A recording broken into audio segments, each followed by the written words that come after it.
ఈరోజు మానసిక వికలాంగుల కేంద్రంలో వీరందరి ఆకలి తీర్చడానికి ఆహారం స్పాన్సర్ చేసిన వారు సహోదరి బొండాడ సరస్వతి, కువైట్ దేశం నుంచి.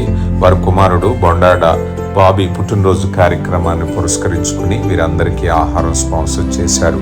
బాబీ, నీకు హృదయపూర్వక జన్మదిన శుభాకాంక్షలు. నువ్వు ఇలాంటి సంతోషకరమైన పుట్టినరోజు వేడుకలు మరెన్నో జరుపుకోవాలని హృదయపూర్వక ప్రార్థన. దేవుని నిండారుగా దీవించునుగాక.